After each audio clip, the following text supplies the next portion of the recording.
Hello dear friends, welcome to Pract Lab. आज के इस वीडियो में हम क्लास 12 फिजिक्स का प्रैक्टिकल नंबर 2 परफॉर्म करने वाले हैं, जिसका नाम है to determine the resistance of given wire using meter bridge and determines the resistivity of the given wire.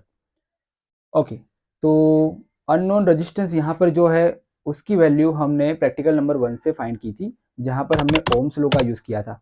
अगर आपने वो प्रैक्टिकल नहीं देखा है तो उसकी लिंक आपको पिन कमेंट में और डिस्क्रिप्शन बॉक्स में मिल जाएगी, तो पहले प्लीज़ जाकर उसको देखिए। यहाँ पर भी हम अननोन रेजिस्टेंस की ही वैल्यू ही हम फाइंड करेंगे, बट उसके लिए हम मीटर ब्रिज का यूज़ करेंगे। तो मीटर ब्रिज जो है वो व्हिटस्टोन ब्रिज के प्रिंसिपल पर कार्य करता है। तो ये व्हिटस्टोन ब्रिज क्या होता है?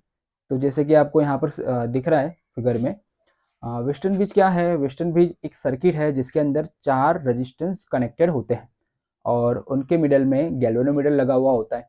ओके, जब ये गैल्वेनोमीटर का डिफ्लेक्शन 0 होगा, उसका मतलब क्या होगा? यहाँ पर आप देख सकते हो, ये जो बीडी आर्म है, ठीक है, बीडी आर्म में फ्लो होने वाला करंट 0 हो जाएगा। ओके, इसको हम व्हिटस्टोन ब्रिज की बैलेंस कंडीशन कहते हैं। जब ऐसा होता है तब लेफ्ट आर्म की रेजिस्टेंस का रेशियो जो है R2 और R1, राइट, मतलब R2 बाय R1 इक्वल होगा राइट आर्म के रेजिस्टेंस की रेशियो को, जो है R4 बाय R3। ठीक है, मतलब जब डिफ्लेक्शन 0 होगा किसमें? गैल्वेनोमीटर में, तब R2 बाय R1 इक्वल्स होगा R4 बाय R3। ओके, अगर हमें 3 रेजिस्टेंस की वैल्यू पता हो तो फोर्थ रेजिस्टेंस की वैल्यू हम इजीली फाइंड कर सकते हैं। ओके, इसी प्रिंसिपल का यूज़ हम मीटर ब्रिज में करते हैं। तो मीटर ब्रिज में जैसे कि आपको यहाँ पर फिगर में दिख रहा है, यहाँ पर क्या होता है, जो लेफ्ट वाली गैप है उसमें हम हमारा अननोन रेजिस्टेंस लगाते हैं जिसकी वैल्यू हमें फाइंड करनी होती है, और जो राइट वाली गैप है उसके अंदर हम रेजिस्टेंस बॉक्स लगाते हैं, मतलब कि हम यहाँ पर अपनी मर्जी के हिसाब से कोई भी वैल्यू को हम पुट कर सकते हैं। ओके, तो ये हुए दो ऊपर के रेजिस्टेंस। कौन कौन से? अगर हम व्हिटस्टोन ब्रिज के हिसाब से देखें तो ये हुए हमारे R2 और R4 वाले रेजिस्टेंस। ठीक है, यहाँ पर R2 को हम S बोलेंगे। ओके, अब जो नीचे के जो दो रेजिस्टेंस है R1 और R3, वो कैसे लाएंगे? तो आपको यहाँ पर ये 1 मीटर लेंथ वाला एक वायर दिख रहा होगा, राइट, और दोनों के मिडल में गैल्वेनोमीटर कनेक्टेड होगा। गैल्वेनोमीटर का देखो जो बी पॉइंट है वो मीटर ब्रिज की जो मिडल वाली स्ट्रिप है उसके अंदर कनेक्टेड है, और जो डी वाला पॉइंट है उसको हम जोकी के साथ में फ्रीली हम उसको रखते हैं। ओके, तो अब क्या होगा, ये जो AC लेंथ का वायर है उसमें हम जोकी को स्लाइड कराएंगे। जिस पॉइंट पर डिफ्लेक्शन 0 आएगा, मान लो कि कोई एक पॉइंट है जहां पर डिफ्लेक्शन 0 आ रहा है, बराबर, उस लेंथ का जो भी रेजिस्टेंस होगा उसको हम R1 बोल देंगे। मतलब यहाँ पर जो AD लेंथ उसको L दिया हुआ है तो उसका जो रेजिस्टेंस होगा वो R1 हो जाएगा, और जो बाकी की जो बची लेंथ जो DC है उसका रेजिस्टेंस हम R3 ले लेंगे। ओके, रेजिस्टेंस का फॉर्मूला हमें पता है, R इक्वल होता है रो L बाय A। ओके, ये पूरे लेंथ में एरिया सेम है, उसकी रजिस्टिविटी भी सेम है, उसका मतलब क्या होगा, रेजिस्टेंस प्रोपोर्शनल होगा L को। ठीक है, मतलब कि हम यहाँ पर रेजिस्टेंस की जगह सिंपली हम इसकी लेंथ भी ले सकते हैं। ठीक है, तो अब इसी फॉर्म में हम अगर हम जो व्हिटस्टोन ब्रिज का जो ओरिजिनल इक्वेशन था उसको अगर हम मॉडिफाई करें तो आपको क्या दिखाई देगा? आपको यहाँ पर दिखाई देगा कि भाई S डिवाइड बाय L आ जाएगा, इक्वल्स यहाँ पर आएगा इस साइड R, जो रजिस्टर हमने R बॉक्स में से निकाला था R डिवाइड बाय, अब डिवाइड बाय यहाँ पर आएगा 100 माइनस L। ठीक है, 100 माइनस L क्यों हुआ? क्योंकि जो मीटर ब्रिज की टोटल लेंथ है वो 1 मीटर की होती है, और जहाँ पर हमने टच करवाया, राइट, वो हमारा नल पॉइंट था, उतनी लेंथ को हम L लेंगे, और जो बाकी बची हुई लेंथ होगी उसको क्या करेंगे, 100 में से माइनस करेंगे तो वो बची हुई लेंथ हमको मिल जाएगी। ठीक है, तो ये जो इक्वेशन है वो हमारा हो जाएगा S बाय L इक्वल्स आएगा R बाय 100 माइनस L। हमको S फाइंड करना है, तो S इक्वल क्या होगा, R multiply L divide by 100 minus L। Okay, तो ये था, ये हमने देखा कि प्रैक्टिकल को हम किस तरह से परफॉर्म कर सकते हैं, और उसके प्रिंसिपल के बारे में जाना, और इक्वेशन किस तरह फॉर्म हुआ वो हमने देखा। ओके, अब प्रैक्टिकल लैब में जा करके हम कनेक्शन करना सीखेंगे और रीडिंग हम लेंगे। ठीक है, वेलकम टू लैब। तो यहाँ पर ऑब्जर्वेशन में जैसे आप देख सकते हो, सबसे पहले हमें इसकी लेंथ फाइंड करनी होगी। तो इसकी लेंथ कैसे फाइंड करेंगे? तो लेंथ में देखो, ये जो हमारे पास में स्केल है, बराबर, फर्स्ट ऑफ ऑल इसका हम यहाँ पर फाइंड कर लेंगे। कि ये जो एक टर्न है इसकी लेंथ 15 के आसपास आ रही है। ओके, तो ऐसे हमारे पास में टोटल कितने टर्न्स हैं, ये एक टर्न की लेंथ कितनी आ रही है, 15 के आसपास आ रही है, बराबर। ओके, तो ऐसे टोटल हमारे पास में कितने टर्न्स है, 1 2 3 4 5 6 7 8, तो इसकी टोटल लेंथ हो जाएगी 120 सेंटीमीटर या 1.2 मीटर। ओके, अब क्या फाइंड करना होता है, ऑब्जर्वेशन में आप देख सकते हो इसका डायमीटर हमें फाइंड करना होता है। ये जो तार है अननोन रेजिस्टेंस, इसका डायमीटर फाइंड करना होता है, जो हम फाइंड करेंगे स्क्रू गेज से। तो ये रहा हमारा स्क्रू गेज, बराबर, इससे हम फाइंड करेंगे। ओके, अब स्क्रू गेज में एरर है या नहीं है, एरर है, पहले वो हमें चेक करना होगा। तो वो कैसे चेक करेंगे, तो जब ये दो जो, बराबर, ये और ये जब दोनों एक दूसरे को टच करेंगे, तब मेन स्केल का जीरो और सर्कुलर स्केल का जीरो को लीनियर होने चाहिए, मतलब एक ही लाइन में आने चाहिए। अगर एक एक लाइन में है तो एरर नहीं है, और अगर एक लाइन में नहीं है तो कुछ ना कुछ एरर है। ठीक है, तो हम इसको टच करवा दें। ओके, हम इसको टच करवा रहे हैं, तो आप यहाँ पर देख सकते हो कि ये मेन स्केल का जीरो और ये जो सर्कुलर स्केल है उसका जीरो एक लाइन में नहीं है, कुछ ऊपर है। अब ये कितने डिजिट ऊपर है, तो ये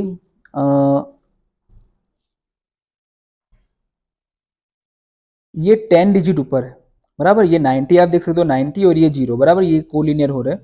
तो कितना 10 जो सर्कुलर स्केल की डिवीजन है वो ऊपर है। ठीक है, 10 सर्कुलर स्केल के डिवीजन ऊपर है। ओके, तो अगर ये जो सर्कुलर स्केल का डिवीजन है वो ऊपर जा रहा है, बराबर, मेन स्केल के जीरो से, वो लाइन से, तो नेगेटिव एरर आती है। और अगर ये जीरो है, ठीक है, मेन स्केल के जीरो के अगर नीचे आता है तो पॉजिटिव एरर आती है। तो हमारे केस में यहाँ पर एरर जो है वो नेगेटिव है। ठीक है, अब एरर की वैल्यू कैसे फाइंड करेंगे, ये जो आया हमारे पास में वो टर्न्स था, ठीक है, वो 10 टर्न्स था जो कि ऊपर जा रहा है। तो एरर्स के लिए हम क्या करेंगे, जो 10 आया उसको मल्टीप्लाई करेंगे इसकी लिस्ट काउंट के साथ में। अब इसका लिस्ट काउंट एमएम में होता है 0.01 और सेंटीमीटर में होता है 0.001 सेंटीमीटर। तो हमारा जो 10 सर्कुलर स्केल का रीडिंग आया था, 10 को मल्टीप्लाई करेंगे हम, अगर एमएम में लाना है तो 0.01 से करो, और अगर सेंटीमीटर में लाना हो तो 0.001 सेंटीमीटर से करो। तो सेंटीमीटर में आएगा 0.01 सेंटीमीटर। ओके, अब इसके बाद हमें करना है इसका डायमीटर मेजर करना है। तो ऑब्जर्वेशन टेबल में आप देख सकते हो ये डायमीटर हमें दो तरीके से मेजर करना होगा, reading along the direction and reading along the mutually perpendicular direction. Okay, दोनों में होता कि कुछ नहीं है, फर्स्ट में आपको ऐसे मेजर करना होता है और दूसरे में आपको इस तरह से परपेंडिकुलर मेजर करना होता है। तो इसका डायमीटर हम मेजर करते हैं इस स्क्रू गेज से। ओके, यहाँ पर 29 नंबर का कट मैच हो रहा है। ठीक है, तो ऐसे आपको कितने रीडिंग्स लेने हैं, ऐसे आपको देखो, एक यहाँ से लेना है, एक और कोई तार में से ले लेना, बराबर, मिडल में से, और एक यहाँ से ले लेना। ठीक है, तो इस प्रकार ये 3 रीडिंग्स आपको लेने हैं। अब यहाँ पर जैसे ऑब्जर्वेशन टेबल में आप देख सकते हो मेन स्केल का रीडिंग 0 आएगा। ठीक है, क्योंकि आपको मेन स्केल में यहाँ पर 0 के अलावा और कुछ नहीं दिख रहा है, आपको यहाँ पर ये 0 ही दिख रहा है। ठीक है, जो सर्कुलर स्केल है, सर्कुलर स्केल में यहाँ पर 29 का रीडिंग आ रहा है। आई होप आपको ये दिखाई दे रहा होगा। ठीक है, सर्कुलर स्केल का रीडिंग कितना है, 29 है। तो हम ऑब्जर्वेशन टेबल में 29 लिखेंगे और लास्ट में उसका सम कर देंगे। ओके, तो इस प्रकार से आपको 3 रीडिंग्स लेने हैं और क्या करना है, डायमीटर आपको मेजर करना है। तो ये था रीडिंग अलोंग वन डायरेक्शन। दूसरा होता है रीडिंग अलोंग परपेंडिकुलर डायरेक्शन। तो ये कैसे करना होता है, ये इस तरह से करना होता है, ऐसे, जैसे आपने पहले रीडिंग यूँ लिया था, बराबर, वन डायरेक्शन में लिया था, अब रीडिंग आपको ऐसे लेना है। ठीक है, नो डाउट दोनों रीडिंग ऑलमोस्ट सेम ही आते हैं, तो जो अलोंग वन डायरेक्शन वाले आप परपेंडिकुलर डायरेक्शन में लिख सकते हो। ठीक है, ओके, तो इसकी डायमीटर का कैलकुलेशन होने के बाद में हम सर्किट यहाँ पर कनेक्ट करते हैं। तो सर्किट में देखो हम क्या करेंगे, जैसे कि आपको फिगर में दिख रहा है, बराबर, उस हिसाब से जो नेगेटिव वाला कनेक्शन है, नेगेटिव वाला कनेक्शन वो सबसे पहले जाएगा, कहाँ जाएगा, रियोस्टेट में जाएगा। तो हम नेगेटिव वाले कनेक्शन को हम रियोस्टेट में कनेक्ट करेंगे।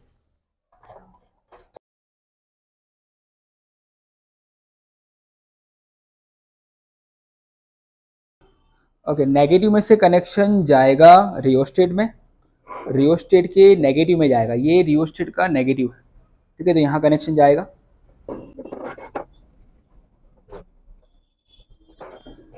ओके, इसके बाद कनेक्शन यहाँ से, ये रियोस्टेट का पॉजिटिव है, यहाँ से कनेक्शन की में जाएगा।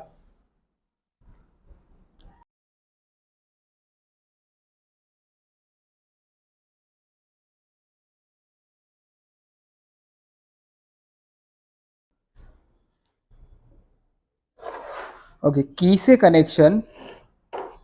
कनेक्शन मीटर ब्रिज के ये सी वाले पॉइंट में जाएगा। की से कनेक्शन ये मीटर ब्रिज का ये वाला सी वाला पॉइंट है, ठीक है, कनेक्शन यहाँ पे आएगा।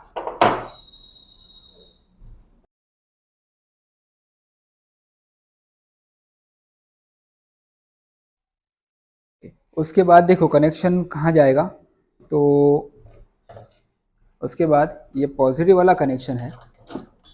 ओके, ये जो पॉजिटिव वाला कनेक्शन आप देख सकते हो, ये पॉजिटिव वाला कनेक्शन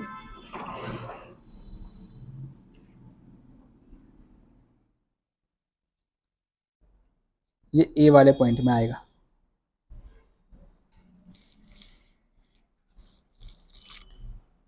ये रहा आपका ए वाला पॉइंट और वो यहाँ पे आएगा।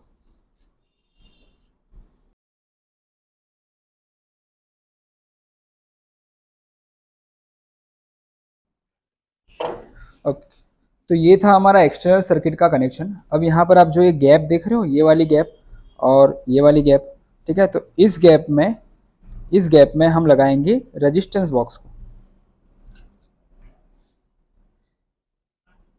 इस गैप में हम रेजिस्टेंस बॉक्स को लगाएंगे।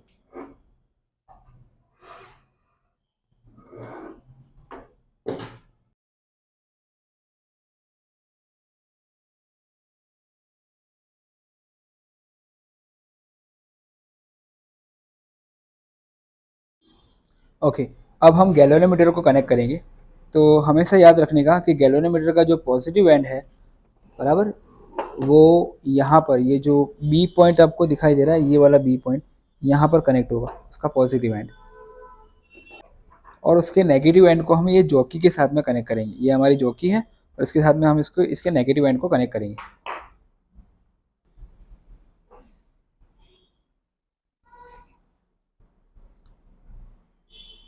ओके, इसके बाद यहाँ पर आप देख सकते हो ये वाली जो गैप है, इसके अंदर मैंने इस रेजिस्टेंस बॉक्स को कनेक्ट किया हुआ है, बराबर।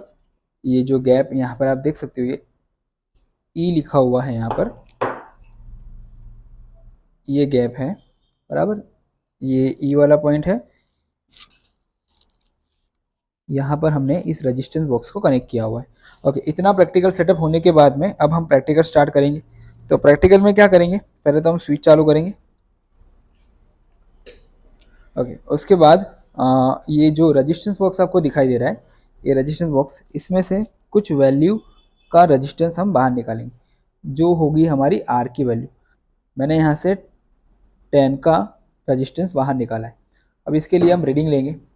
तो रीडिंग में किस तरह से लेंगे, ये जॉकी है, जॉकी को मैं ये जो वायर है इसके ऊपर मैं स्लाइड करूँगा और गैल्वेनोमीटर में कहाँ पर रीडिंग जीरो आ रहा है वो हम चेक करेंगे, डिफ्लेक्शन कहाँ पर जीरो आ रहा है वो हम चेक करेंगे। तो देखो ये मैं ले रहा हूँ, इसको मैंने टच करा। ओके, इसको जैसे टच करा गैल्वेनोमीटर में, देखो अब हम इसको धीरे धीरे धीरे धीरे हम इसको आगे खींच रहे हैं और गैल्वेनोमीटर का जो पॉइंटर है वो जीरो की ओर बढ़ रहा है। ओके, गैल्वेनोमीटर का पॉइंटर जीरो हो गया। तो उसके लिए रीडिंग देखो, हमारा रीडिंग कौन सा आया।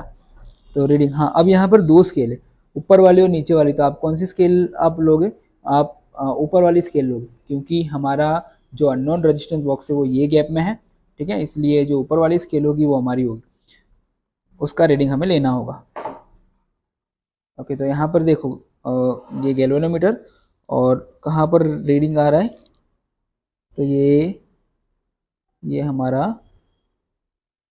ओके 35 पर आ रहा है, ठीक है। तो आर कितना 10, उसके लिए एल हमको कितना मिला 35 मिला। और तो ऑब्जर्वेशन टेबल में हम आर की जगह पर 10 लिखेंगे, एल की जगह पर हम 35 लिखेंगे, और उसके बाद में जो कॉलम है 100 माइनस एल, उसकी जगह पर हम 100 माइनस 35 मतलब 65 हम रीडिंग लिखेंगे, ठीक है। ये रीडिंग लेफ्ट गैप के हैं। अब हमें राइट गैप के रीडिंग लाने के लिए रेजिस्टेंस को राइट गैप में कनेक्ट करना होगा। नो डाउट दोनों सेम ही आएंगे, तो हम क्या करेंगे, राइट गैप के लिए AD और DC की वैल्यू इंटरचेंज करके लिख देंगे।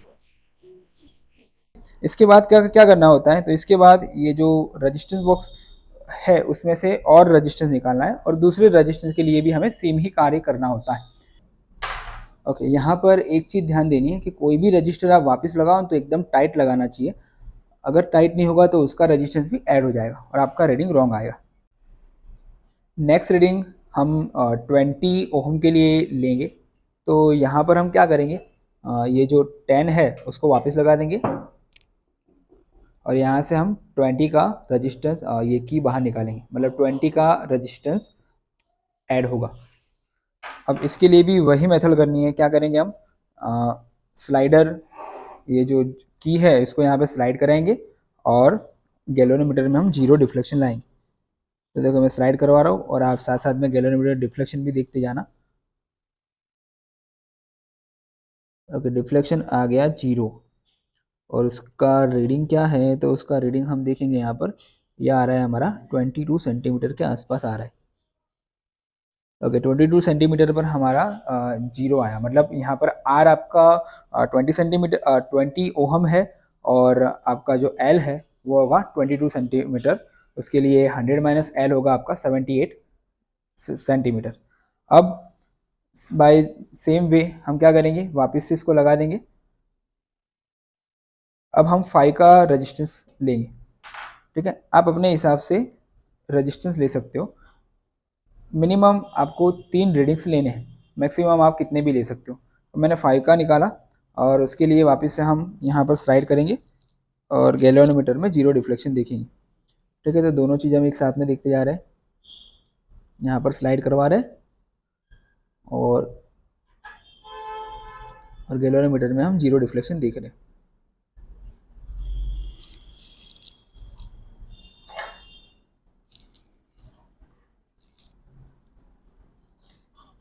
ओके, डिफ्लेक्शन 0 आ गया। ठीक है, अब कौन से पॉइंट पर आया, तो ये हमें दिख रहा है 50, हाँ 55 पर हमारा 0 आ रहा है। ओके, 55 पर आपका 0 आ रहा है। तो यहाँ पर 5 ओहम रेजिस्टेंस के लिए आपका जो एल है वो 55 होगा, और 100 माइनस एल आपका 45 सेंटीमीटर होगा। ठीक है, एक एक लास्ट रीडिंग हम और ले लेते हैं। क्या क्या करेंगे, यहाँ से मैं 10 और निकालूंगा, तो ये हो जाएगा 5 प्लस 10, मतलब ये 15 ओहम का हमारा रजिस्टेंस हो जाएगा, और इसके लिए अब हम फाइंड करेंगे।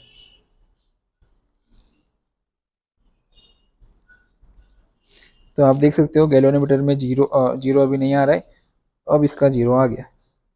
ठीक है, तो कितने पर 0 आया, ये आया 0 29 सेंटीमीटर पर आया है, राइट। ठीक है, तो अब इसके लिए एल हमारा होगा 29, जो आपका 100 माइनस एल एल होगा वो आपका होगा 71 सेंटीमीटर। ठीक है, तो ये थे इसके रीडिंग्स। अब इसके बेस पर कैलकुलेशन किस तरह से हो सकती है वो हम कैलकुलेशन वाले पार्ट में देखें। तो कैलकुलेशन वाले पार्ट में देखो, हमने ये जो ऑब्जर्वेशंस लिए थे, ये सारे ऑब्जर्वेशन हमने प्रैक्टिकल के दौरान लिए थे, राइट। और उसके बाद से हमने डायमीटर भी हमने देखा था।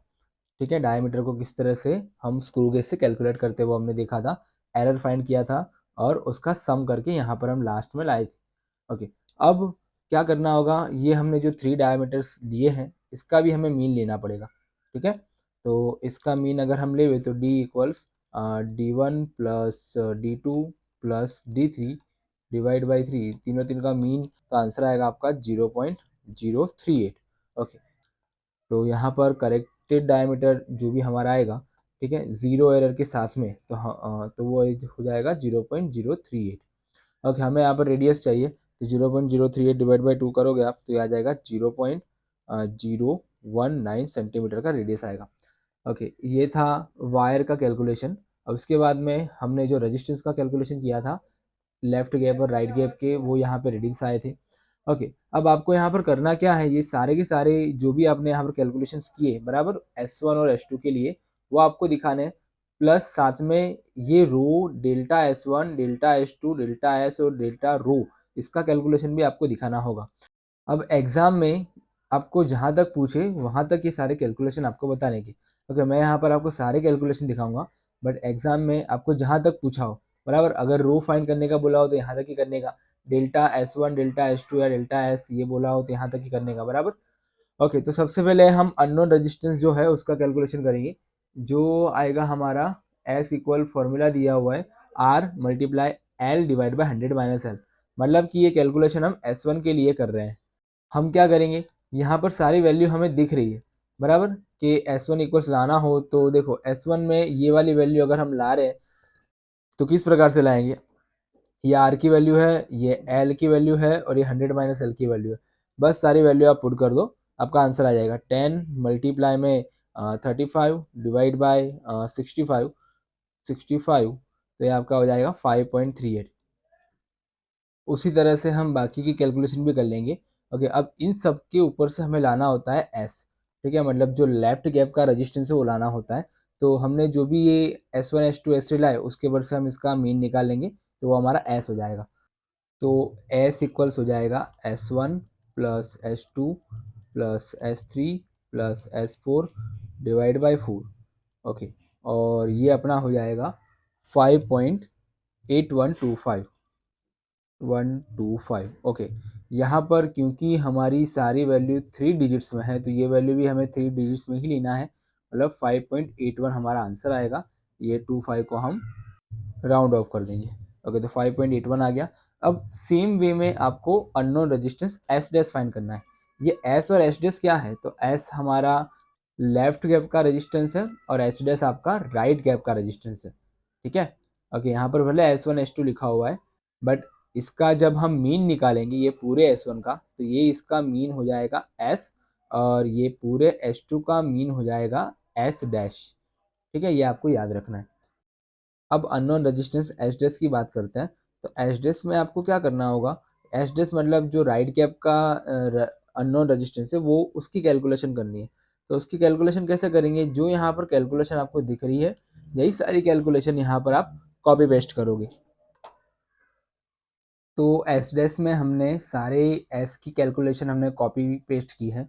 ओके, यहाँ पर आपको ध्यान इतना रखना है कि एस डैश है ना, तो सब जगह पर हम डैश डैश लगा देंगे। यहाँ पर भी हम वैसा ही करेंगे। ओके, वैल्यू वही की वही आएगी S4। ओके, तो मीन एस की कैलकुलेशन में कैसे करेंगे, जो हमने एस फाइंड किया था ये एस 5.81 आया था और हमारा एस डैश, ठीक है, दोनों की वैल्यू सेम ही है, तो दोनों का हम यहाँ मीन निकाल देंगे। जो आएगा 5.81 प्लस 5.81 डिवाइड बाई 2, मतलब वही आंसर आएगा आपका 5.81 ओम। तो ये हमारा मीन एस आ गया। ओके, अब आपको क्या करना होगा, resistivity of material of wire, ये जो रो आपको दिया हुआ है, ठीक है, और उसका ये फॉर्मूला भी दिया हुआ है S pi R square divide by L.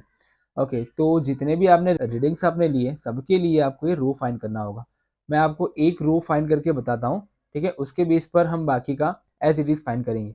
तो रो वन हम यहाँ पर फाइंड करेंगे, तो रो वन इक्वल्स क्या है, एस है, तो ये हो जाएगा S1 pi R square divide by L. Okay, अब यहाँ पर एक काम करते हैं, हम इसको ऐसे लिखते हैं। ओके, अब ये कैसे फाइंड करेंगे, तो इसके लिए देखिए यहाँ पर आपको दिख रहा है ये रो है, ठीक है, ये कॉलम आपका रो है और इसके लिए हमें फाइंड करना है रो वन। ओके, तो उसके लिए जो एस होगा ये एस हो गया हमारा, ठीक है, फिर पाई, उसकी वैल्यू हमें पता है आर, आर की वैल्यू क्या लेंगे, तो आर की वैल्यू जो आपने यहाँ पर फाइंड की थी ये वाली वैल्यू 0.0119 सेंटीमीटर, ये वाली वैल्यू लेंगे। और लेंथ, लेंथ की कौन सी वैल्यू लेंगे, जो 120 सेंटीमीटर आपने यहाँ पर ऑब्जर्वेशन में फाइंड की थी वो वैल्यू हम लेंगे, ठीक है। तो सारे वैल्यू का हम कैलकुलेशन करेंगे। यहाँ पर दो चीज़ सब में कॉमन होगी और वो होगा आर, जो है 0.019 सेंटीमीटर, और जो लेंथ है आपकी वो है 120 सेंटीमीटर। ओके, अब कैलकुलेशन करेंगे, तो कैलकुलेशन में देखो एस, जो रो वन के लिए जो हमारा एस था वो था 5.38, तो ये वाले एस की वैल्यू हम लेंगे, बाकी दो वैल्यू कॉमन रहेगी। तो एस के लिए मैं यहाँ पे लिखूँगा 5.38, 5.38 मल्टीप्लाई 3.14 मल्टीप्लाई आर स्क्वायर, जो आर हमारे पास में आया 0.019 का whole square and divide by L, length है आपके पास में 120। ओके, तो आपका आंसर आएगा 5.0820 10⁻⁻5। ओके, यहाँ पर एक चीज़ आपको ध्यान रखनी है कि रेडियस और लेंथ दोनों आपकी सेंटीमीटर में थी, तो ये जो आंसर आया ये भी आएगा ओहम इंटू सेंटीमीटर, बट हम रजिस्टिविटी को तो मीटर में लेते हैं, तो यहाँ पर सेंटीमीटर का मीटर में हमें कन्वर्ट करना पड़ेगा, जो आएगा 5.0820। ओके, सेंटीमीटर का मीटर में करेंगे तो ये आएगा 10⁻⁻7 ओहम इंटू मीटर। ओके, ये आपका आंसर आ गया। तो ये हमने रो 1 फाइंड किया, रो 1 हम यहाँ पे लिख देंगे। उसी प्रकार हम बाकी के रीडिंग्स के लिए भी हम रजिस्टिविटी की वैल्यू रो 2, रो 3, रो 4 हम फाइंड कर लेंगे। ओके, ऑब्जर्वेशन टेबल में ये वैल्यू आपको यहाँ पर लिखनी होगी। ठीक है, यहाँ पर जो वैल्यू आएगी वो रो 1 के लिए आएगी, यहाँ पर रो 2 की वैल्यू, यहाँ पर रो 3 की वैल्यू और यहाँ पर रो 4 की वैल्यू आएगी। ठीक है, ये आपको लिखना होगा। ओके, अब डेल्टा S1। तो डेल्टा S1 क्या है? डेल्टा S1 का मतलब कि आपकी जो लेफ्ट गैप की जो भी रीडिंग्स आई थी अननोन रेजिस्टेंस के लिए, उसमें क्या एरर्स है वो आपको फाइंड करना है। तो उसके लिए देखो यहाँ पर ये फॉर्मूला आपको दिया हुआ है, delta S1 equals delta L by L plus 100 delta L divide by 100 - L multiply S1 into ohm. Okay, अब यहाँ पर डेल्टा एल क्या है, डेल्टा एल और ये एल क्या है इसके बारे में हम देखेंगे। यहाँ पर डेल्टा एल है आपका जो आपकी जो स्केल थी उसका लिस्ट काउंट है। ओके, अब हमारी जो ऑर्डिनरी स्केल होती है उसका लिस्ट काउंट 1 mm होता है, बट यहाँ पर क्योंकि डेल्टा एल और ये एल दोनों सेंटीमीटर में है, तो इसका 1 mm का सेंटीमीटर हो जाएगा 0.1 सेंटीमीटर। ठीक है, तो डेल्टा एल की जगह पर मैं 0.1 लूँगा, तो ये होगा 0.1 डिवाइड बाय एल। अब ये एल क्या होगा, तो आपके फर्स्ट रीडिंग के लिए जो भी लेंथ आई थी, ठीक है, वो आपका एल होगा। तो यहाँ पर आप देख सकते हो हमारे फर्स्ट रीडिंग के लिए जो एल आया था वो था 35, और जो 100 - L था वो 65 था, और S1 आपका था 5.38। ठीक है, तो ये वैल्यू पुट करके आपको डेल्टा S1 मतलब जो फर्स्ट रीडिंग है उसमें एरर फाइंड करनी है। तो ये था 35 प्लस 0.1 डिवाइड बाई ये आएगा 65। ओके, और मल्टीप्लाई में यहाँ पर S1 जिसकी वैल्यू आएगी 5.38। ओके, इसका कैलकुलेशन हम करेंगे तो इसका आंसर आएगा 0.023 आएगा। उसी प्रकार हम बाकी के रीडिंग्स के लिए भी हम एरर फाइंड कर लेंगे। ओके, ये जो था हमारा कैलकुलेशन वो लेफ्ट गैप के लिए था। तो अब आपको क्या करना होगा, ये जितने भी हमने एरर्स फाइंड की, इन सारी एरर्स में से जो मैक्सिमम वैल्यू है वो यहाँ पे लिखना है। ठीक है, यहाँ पर ये गलती मत करना कि यहाँ पर सबका मीन लेना है, मीन नहीं लेना है। आपको क्या करना है, जितनी भी एरर्स हमने फाइंड की उसके अंदर जो भी मैक्सिमम वैल्यू है वो यहाँ पे लिखनी है। तो हमारे केस में आ रहा है वो 0.032, तो मैं यहाँ पर लिख दूंगा 0.032। ओके, तो ये जो था हमारा कैलकुलेशन वो डेल्टा S1 के लिए था, मतलब लेफ्ट कैप के लिए हमने ये डेल्टा S1 का कैलकुलेशन किया। सेम टू सेम आपको कैलकुलेशन डेल्टा S2 के लिए करना है। ओके, अब क्योंकि हमारे लेफ्ट कैप और राइट कैप के रीडिंग सेम है, इसलिए S2 के लिए भी वही कैलकुलेशन आएगा जो हमने S1 के लिए किया था, मतलब राइट कैप में भी वही कैलकुलेशन एरर्स का आएगा जो हमने लेफ्ट कैप के लिए किया था। उसका मतलब यही कैलकुलेशन हम कॉपी पेस्ट करके नीचे हम लिख देंगे। तो ये हमारे S2 का कैलकुलेशन भी आ गया। ओके, अब आपको क्या करना है, maximum error of measurement of the resistance, मतलब जो S1 और जो S2 में था मैक्सिमम एरर। ठीक है, मैक्सिमम एरर हमारे दोनों केस में 0.032 प्लस 0.032 इतना था, तो हम दोनों का सम कर देंगे तो ये हो जाएगा 0.064। ओके, तो यहाँ तक हमने कैलकुलेशन कर दिया। तो अब हमारी लास्ट कैलकुलेशन जिसमें हमें डेल्टा रो फाइंड करना है। ओके, डेल्टा रो जैसे आप ऑब्जर्वेशन टेबल में यहाँ पर आप देख सकते हो सबके लिए आपको डेल्टा रो फाइंड करने को बोला है, बट हम सबके लिए फाइंड नहीं करेंगे। हम जो भी सारी हमारी मीन वैल्यू आई थी, एवरेज वैल्यू, उसके लिए हम पर्टिकुलर एक ही डेल्टा रो हम फाइंड कर लेंगे। ओके, तो डेल्टा रो का फॉर्मूला देखो क्या है, डेल्टा रो का फॉर्मूला है delta S by S plus delta 2 times delta R by R plus delta L by L. ठीक है, तो इसको यहाँ फाइंड करते हैं। तो delta rho divide by rho equals यहाँ पर डेल्टा एस। अभी डेल्टा एस क्या है, तो ये जो हमारी एरर आई थी अभी डेल्टा एस, यही हमारा डेल्टा एस है। ओके, तो इसका वैल्यू है 0.064, ये लिख देंगे और डिवाइड बाय एस। अब ये एस क्या है, तो जो हमारी मीन वैल्यू आई थी एस की, ये हमारी मीन वैल्यू थी 5.81, ये हमारा एस हो जाएगा। तो इसके डिवाइड में हम डाल देंगे यहाँ पर 5.81 plus 2 times delta R by R. अब ये डेल्टा आर क्या है, तो डेल्टा आर आप देख सकते हैं यहाँ पर, जो हमारा स्क्रू गेज था, स्क्रू गेज में जो लिस्ट काउंट हमने लिया था 0.001, ये होगा हमारा डेल्टा आर। तो यहाँ पर हम लिखेंगे 2 मल्टीप्लाई, जो डेल्टा आर आएगा वो आएगा 0.001। ओके, ये सेंटीमीटर में है। और नीचे आर, जो तार था उसकी रेडियस, ओके, तार की रेडियस है हमारे पास में आर है 0.019, तो हम यहाँ पे लिख देंगे 0.019, ठीक है, प्लस डेल्टा एल। ये कैपिटल डेल्टा एल क्या है, तो कैपिटल डेल्टा एल है हमारे स्केल का लिस्ट काउंट। तो स्केल का लिस्ट काउंट 1 mm होता है, या सेंटीमीटर में देखें तो वो होगा 0.1 सेंटीमीटर, ठीक है। और टोटल जो लेंथ थी, बराबर, टोटल जो लेंथ, किसकी लेंथ, अननोन वायर की लेंथ, वो थी 120 सेंटीमीटर, ठीक है।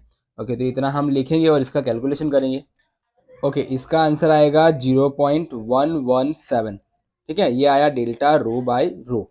ओके, अब हमें अगर डेल्टा रो फाइंड करना हो तो ये जो रो है वो सामने जाएगा, तो 0.117 मल्टीप्लाई में रो। ओके, अब ये रो क्या है, तो जितनी भी हमने रेजिस्टिविटी की वैल्यू फाइंड की थी यहाँ पर, ये रो 1, रो 2, रो 3, रो 4, ठीक है, सारे रीडिंग्स के लिए हमने ये वैल्यू फाइंड की थी। अब क्या करेंगे, इसका हम एवरेज ले लेंगे जो आपको रो मिलेगा। ओके, एवरेज में आप देख सकते हो सारी पावर्स यहाँ सेम है, तो हम क्या करेंगे, जस्ट ये जो वैल्यू है इसकी ही हम एवरेज ले लेंगे, ठीक है, जिसका आंसर आएगा 5.4875 10 to the power -7 ohm into metre, ठीक है। तो ये हमारा रो का वैल्यू आ गया, ये वैल्यू हम पुट करेंगे और डेल्टा रो फाइंड करेंगे। तो रो की जगह पर ये वैल्यू हम पुट कर रहे हैं 0.117 और मल्टीप्लाई में 5.4875। ओके, 4875 में हम यहाँ पर राउंड अप कर लेंगे तो ये 49 आएगा, ठीक है, तो 49 और 10 टू दी पावर -7। ओके, इसका आंसर आ जाएगा 0.6423 into 10 to the power -7 ohm into metre. Okay, तो ये डेल्टा रो की वैल्यू आ गई। अब रिजल्ट्स में देखो, रिजल्ट्स में आप क्या लिखोगे, जो हमने सारी वैल्यू अब तक फाइंड की है वही सब कुछ यहाँ पर आपको लिखना है। ओके, पहले एस, तो एस हमने कितना फाइंड किया था, एस था आपका 5.81, वो आप यहाँ पे लिख दोगे।